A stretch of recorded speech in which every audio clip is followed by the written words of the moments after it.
My family abandoned me at a rest stop when I was 22, leaving me stranded with no money or phone. Now, they have contacted me and asked for money. That summer, I turned 22. It was supposed to be just like any other day. I'd work at my father's hardware store for money and live at home because, according to banks, my father's college was not practical. I was also the perpetual punching bag for my golden kid brother Alan. We weren't destitute, but we weren't the sort to go on Disney vacations. So, when banks stated that we were going on a family road trip to my uncle's wedding in Colorado, I should have known something was up. 3 days into that horrible road journey, I was already regretting not making up an excuse to stay at home. My father and Alan had been taking turns playing their favorite game, making Salvador's life terrible. Mom, Irene, would periodically say, "That's enough," in her frail voice, but we all knew it was just a show. Look, I need to explain something about my family. Banks wasn't your typical dad. He was the type to wake you up at 3 a.m., to rant about a chore you forgot, or who will toss away your belongings if they get in his way. He had been telling me I was useless since I was able to grasp words. Alan quickly realized that he could either be Dad's mini-me or become like me. Guess which road he took? That morning, we came to a rest spot in Colorado that seemed to be in the middle of nowhere. Only fields, mountains in the distance, and a depressing tiny restroom facility with vending machines. I had been sleeping in the back of our Suburban and needed to stretch my legs and use the restroom. Dad and Alan were laughing over something, and Mom was checking her makeup in the visor mirror. I remember what I was wearing: an old Metallica t-shirt, trousers with a hole in one knee, and these beat-up Vans that I'd had for years. I did not take my phone because it was charging in the car. I didn't take my wallet, so why would I? We were in the middle of nowhere, and I was just taking a piss. I spent 10 minutes in that bathroom, perhaps less. When I walked out, blinking in the Colorado sun, the parking spot was vacant. Our dark green Suburban was gone. At first, I assumed they had moved it as a hoax. I wandered around the whole rest area. Nothing. That's the thing about betrayal by your own blood. It hits differently than any other type. I sat on the curb for an hour, telling myself they were simply trying to scare me and would be back. People came and left, and a few gave me strange looks. A trucker questioned if I was all right. I lied, saying I was waiting for my girlfriend in the bathroom. He nodded and departed. After 2 hours, I began to feel a chill in my stomach. They were not coming back. My initial thought was to borrow someone's phone and call them, begging them to come fetch me. However, when I was about to approach a mother with 2 children, something stopped me. A lifetime of memories flooded through my mind, every humiliation, every time they'd laughed at my expense, and every joke that was essentially cruelty with a punchline. I almost heard them. Alan's voice. "Dude, I bet he's crying right now." My father, "He'll figure it out if he's not as stupid as he appears." My mother's faint protest, which did not change anything. So, I made a decision. I approached that mother and asked to use her phone, but I did not contact my family. I contacted information and was given the phone number for the nearest shelter in Grand Junction, which is around 40 miles away. Then I asked her if she could give me a ride into town and said that my family had an emergency and had to leave, but they would send someone for me later. She hesitated, but I must have been innocent enough, since she agreed. That first night in the shelter was a reality check. I had nothing except the clothing on my back, no identification, money, or connections. Dave, the shelter employee, let me use their computer to seek out my uncle's address from a wedding invitation I had seen. I thought I would be able to travel to the wedding and see my family, but then I sat there staring at the screen, wondering why. Why pursue down folks who literally abandoned me on the side of the road for laughs? Instead, I set up a fresh email account. I searched up services for folks who needed emergency ID replacements, Googled cash-paying employment, and devised a plan. 2 days later, I was washing dishes at a small diner named Sunny. Geraldine, the proprietor, was a 60-something woman with purple-streaked gray hair and more tattoos than one would anticipate. I'd gone in, asked if they needed help, and informed her that my wallet had been stolen but that I needed work. She sized me up and remarked, "The dishwasher quit yesterday. You take from me, and you will die. Start now." That's the thing about rock bottom, you can only get up from there. For a week, I worked double shifts, slept in the shelter, and dressed in donated clothing. Dave assisted me in the process of obtaining a replacement ID by contacting vital records in my home state. With my first paycheck, I purchased a low-cost pay-as-you-go phone from Walmart. 7 days after they abandoned me, my phone rang. The number was unknown. I responded, and it was my mother, her voice shaking. She inquired as to my whereabouts and my well-being. They had been looking everywhere. It was only supposed to be a joke, she explained. They waited down the road for 20 minutes, returned, and couldn't find me. I listened to her stress and phony compassion. In the background, I could hear my father telling me to stop acting so theatrical and go to Uncle Rick's. I heard Alan laughing. "Salvador, are you there? Say something, we've been worried sick." That icy feeling in my gut was gone. Now there was just clarity. "You wanted to see if I could make it on my own," I explained, my voice firmer than it had ever been when speaking to them. "So watch me." I hung up, blocked the number, and then blocked every family number I could think of. I went to the Verizon store the next day and changed my phone number totally. I envisioned them becoming increasingly irritated as they realized their punching bag was not returning to be pummeled. 1 month later, I had my own studio apartment above a laundromat. It was small and always smelled like fabric softener, but it was mine. I worked my way up to prep cook at Sonny's, and Geraldine was showing me how to properly chop veggies without losing a finger. Sometimes I'd check my old email address, which my family knew. Messages piled up from Mom. "Please come home, we're sorry." From Dad. "This childish stunt needs to end right now." From Alan. "Dude, it was just a joke. Stop being such a..." I never replied. Not once. The thing about freedom is that once you've tasted it, you can't go back to the cage. I will not pretend it was easy. Some nights, I'd look through Instagram and see photographs of people with normal families who truly loved each other, and I'd feel an aching that no amount of them could satisfy. I experienced nights when loneliness threatened to take me whole. The holidays were the worst. But every morning, I'd wake up in my dingy little apartment, which smelled like Downy, go to my dishwashing job, where no one labeled me worthless, and construct my life one brick at a time. 3 months after they abandoned me at that rest stop, I checked my inbox for the last time. There was a fresh message from my mother. "Your grandmother is asking about you. Please just let us know you're alive." I closed the email, erased the account, and put my old SIM card in the dumpster behind Sonny's. That night, Geraldine showed me how to bake her renowned apple pie. She stated I had good pastry skills. It was the first real compliment I had received in many years. I never looked back. Update: 5 years after being abandoned at that Colorado rest area, I found myself staring at a familiar face in my Facebook page. Not because I was trolling my family's profiles, well, maybe I was, but because Alan had recently been mentioned in a local news piece back home. He'd received a DUI and wrapped his automobile around a telephone pole. Nobody hurt except the pole. The publication had utilized one of his high school football photos. He appeared youthful and smug, in stark contrast to the fat mugshot below. That's the thing with karma. It goes at its own pace and never forgets an address. By then, I had established something like a life in Colorado. My terrible studio above the laundromat was eventually exchanged for a 1-bedroom with actual windows. I had worked my way up from dishwasher to line cook to assistant manager at Sonny's. Geraldine still ran the property with an iron fist and a flour-dusted glove, but she'd started treating me more like a quirky nephew than a charity case. My first major purchase, when I had actual savings, was a good laptop. Nothing spectacular, just enough to attend online community college classes in business management and basic accounting, which banks always claimed were for individuals who couldn't perform actual work. I'd spend my mornings at Sonny's, afternoons studying, and evenings at work. Rinse, repeat. Look, I'm not going to pretend that what occurred didn't leave me messed up. Trust issues? More like trust subscriptions, which I could cancel whenever someone got too near. I'd made only 2 friends in 5 years. My neighbor Doug, who played bass in a bad garage band and occasionally brought me homemade beer that tastes like hoppy dishwater, and Geraldine, if she qualified as a friend rather than a boss. That changed when Kendra began arriving at Sonny's every Tuesday and Thursday, like clockwork. She always got the same thing, Denver omelet with no tomatoes and extra coffee. She was often sitting at the counter with a textbook, med school. I later discovered she had this habit of completely shutting out while studying. For several minutes, she held the fork halfway to her mouth.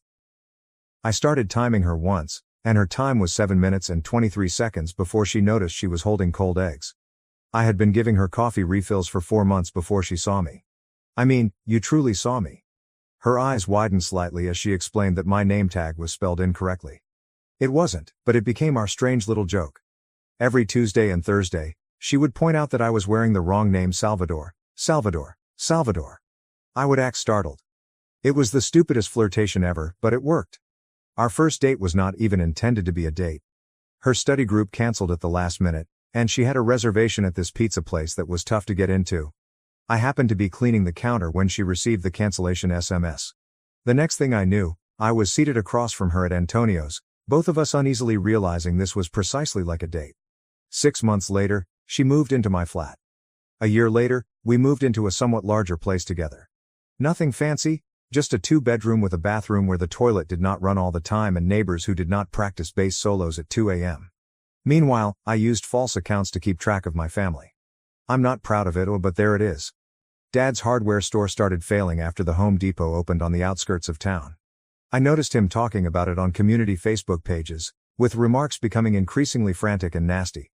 Mom's social media became a weird shrine to family, with regular throwback photos of us all smiling and postings about missing her boys, which was rich. She would tag Alan but never mention me, as if I had been erased. Alan moved from job to job, posting vague updates about haters and new opportunities, the standard social media smokescreen of someone whose life is circling the abyss. 3 years in, Geraldine approached me during inventory and informed me she was considering opening a second Sonny's shop on the opposite side of town. She asked if I was interested in running it, rather than owning it. This is an important distinction. I didn't sleep that night because I kept thinking it was a test or a joke. People like me did not have opportunities like that. Banks had ensured I understood that much. That is the problem about poisonous beliefs. They remain in your system long after you have left the serpent. But I said yes because Kendra, who was half sleeping next to me, whispered that it would be silly not to. Doug, through a haze of cannabis smoke, replied, "Duh, you practically run to the original place already." Because Geraldine was not Banks, wasn't my family, and had never made me feel useless. Sonny's East opened 6 months later, smaller than its predecessor and with a new menu, my menu. I worked 90-hour weeks for the first year and lost 10 pounds I couldn't afford to lose. I argued with Kendra about never being home. I came home to passive-aggressive post-its on the fridge several times, but they worked. People arrived. People came back. The food was delicious and the atmosphere was good. We weren't getting rich, but we were making do. 4 years after being abandoned, I earned enough to assist Kendra with her medical school loans. Not all of them, those creatures are monstrous, but enough to make an impact. She cried when I handed her the payment confirmation. Not cinematic crying, but lovely mascara tears. Real sobbing, snotty, red-faced, hiccuping crying. I had never felt more like a true person than in that moment. Then my granny died. I found out on Facebook. Mom captioned this lengthy, emotional homage with a million heart emoticons. Grandma Rose was the only one in the family who ever stood up to Banks, the only one who appeared to notice me. She would slip me $20 when no one was looking and instruct me to save them for my escape. I believe she meant college. It turned out to be more literal than that. I considered going to the funeral and even looked up airfares. Kendra said she'd come with me and hold my hand throughout the traumatic reunion. Doug offered me his lousy hatchback to drive instead. Geraldine simply shrugged and said, "Dead people don't know if you're there or not, so do whatever brings you peace." I didn't go. Instead, I sent flowers. A generic sympathy arrangement, signed Salvador, with no return address or note. "It's just me." The reaction on social media was quick. Mom is posting about signs and reaching out from beyond. Alan made cryptic remarks about prodigal sons. Banks said nothing publicly, but I could imagine the uproar behind closed doors. A week later, I received a friend request from a profile that I did not recognize. Some random name, no posts, and no buddies. I almost erased it until I noticed the message. "It's Uncle Rick. Your mom gave me your old email, but it bounced back. Are you okay? We've been worried. Your dad has been asking around about you." That night, I blocked the account. I had my first panic attack in 2 years, sitting on our bathroom floor at 3 a.m., trying not to wake Kendra, feeling like my lungs were collapsing, and picturing Banks chasing me down, showing up at Sonny's, and destroying everything I'd built. Kendra found me about an hour later. She didn't ask any questions. She simply sat with me, her shoulder touching mine. When I could finally breathe, she said the most basic thing: "They can't take anything from you that you don't give them." The next morning, I called a lawyer for guidance on restraining orders, just in case. I adjusted the privacy settings on everything and requested Geraldine to notify staff not to disclose any information about me to anyone. Practical steps. Power what you have power over. 5 years to the day after being abandoned, I married Kendra in a tiny wedding at a state park. Doug was my best man. Geraldine cooked the cake and cried the whole time, mascara pouring down her wrinkled cheeks. Kendra's enormous, boisterous family embraced me immediately, her father cracking dad jokes that didn't make me cringe, and her mother hugging me without sending off alarms in my head. That's the thing with family. It can find you even when you're not looking. A week after the wedding, I saw it while going through my dummy account late at night. Banks posted on a community website, asking for information on his son Salvador, whose last known location is Grand Junction, Colorado. This is a family emergency. There was no emergency. I was already aware of this. What I didn't understand was why, after 5 years of silence, they were now hunting for me. So I probed deeper, made another phony account, joined community groups in my hometown, and pulled everything together piece by piece. The hardware company had closed, their house was in foreclosure, Mom was dealing with some medical concerns that she was hazy about, and Alan had returned home following his third DUI. They weren't seeking for me because they missed me, but because they needed something.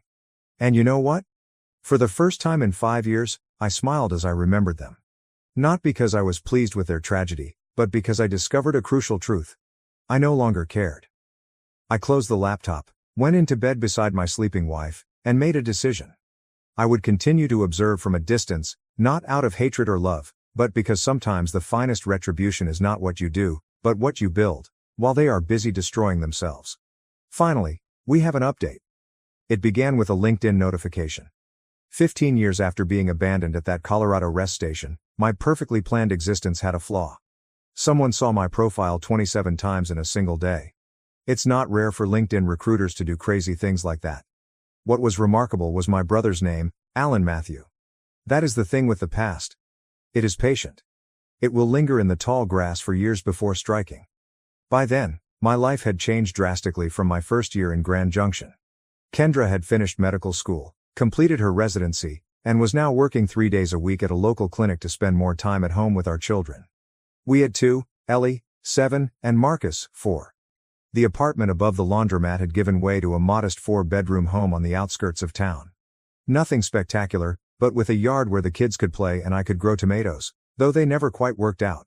Sonny's had expanded to 3 locations. Still not a major franchise or anything, but enough that I no longer had to work the line, except when someone called in sick. Geraldine had semi-retired 2 years before, but she still turned up unexpectedly to criticize how we made her pie crust recipe. I had made peace with my past, or so I thought. I still kept an eye on the family from afar, but the frequent checks had dwindled to maybe once every few months. Banks and Irene had downsized after losing their home, as far as I understood. Alan has been married, divorced, and married again. They all seem to have gone on with their lives, just as I had. However, the LinkedIn issue bothered me. 15 years of silence, and now this. I mentioned it to Kendra as we were performing our usual Sunday night activity. Folding laundry while half watching whatever Netflix show we were currently behind on. She paused, holding a mismatched sock in each hand, and asked whether I was all right. I nodded. What else could I say? That I was suddenly 22 years old again, stopped at a rest stop, and that I could hear Banks' voice in my head, calling me useless. 3 days later, I was in Sunny's East, the original second site, assisting with inventory because our supplier had sent the wrong type of coffee filters again, when Maya at the front desk called back to say there was a family looking for me. My first thought was of Kendra's parents, who occasionally surprised us when they passed through. I strolled out front, my thoughts already turning to how to persuade them to stay for supper. It was not Kendra's family. Banks appeared older, grayer, and his once intimidating physique had shrunk. Irene's face was pinched from years of effort, and her hair had been dyed an unnatural shade of brown. Alan resembled Banks at 40, with the same stance and technique of taking up space. There was a woman with them who I didn't recognize. She was young, perhaps in her early 20s, and she was standing back as if she wasn't sure she belonged. Nobody spoke. The lunch rush cacophony faded away, leaving only my own heartbeat hammering in my ears. Banks broke first, asking for my name. I nodded, as my voice had evidently gone on vacation. Look, I'd envisioned this moment in 1,000 various ways over the course of 15 years. In some of them, I told them off brilliantly. In others, I was chilly and distant, unconcerned about their existence. In a couple awkward late-night situations, we even had a tearful reconciliation. Reality is invariably messier than fancy. I motioned to an empty table in the corner, asked Maya to get water, sat across from the folks who had once been my family, and waited. They'd discovered me through a magazine story titled Rocky Mountain Rising 10 Local Success Stories. It wasn't even a major feature, just a sidebar with a photo of me in front of Sunny's original location. But evidently, one of Mom's high school friends had moved to Colorado, saw it, and forwarded it to her with the caption, "Isn't this your son?" They'd made 107 missed calls to my former number in the years before it was disconnected. Mom had counted. She mentioned this as if it meant something. They spoke over each other. Mom mentioned how worried they had been. Banks about how I had misinterpreted what happened that day. Alan was uncomfortably trying to pretend like we were old friends catching up. The young woman, who turned out to be Alan's second wife, Poppy, simply regarded me with curiosity. I let them talk and watched as they spun their own version of reality in which they were not the villains. I noticed how Banks continued looking at the restaurant, mentally calculating how much it would be worth. I noticed Mom's fingers waver slightly as she grabbed for her water. I noticed Alan's studied charm faltering whenever he thought I wasn't staring directly at him. Finally, when they ran out of steam, I asked the only important question. Why now? That's when the true tale emerged, in parts and pieces among awkward silences. Banks had medical debts, heart issues, and no insurance. The second residence was being foreclosed upon. Alan's business idea, something obscure about cryptocurrencies, had flopped terribly.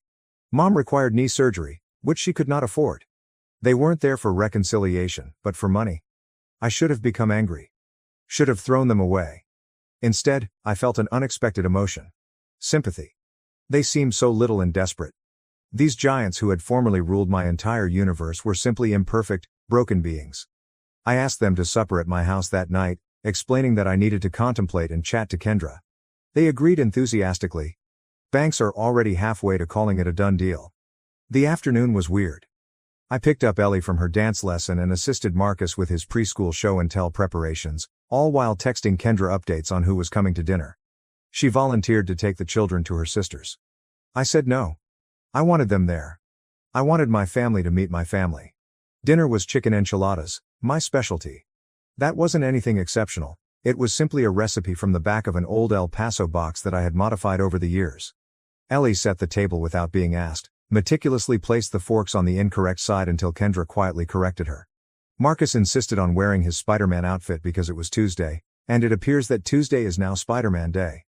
When the doorbell rang, I nearly dropped the dish I was bringing to the table.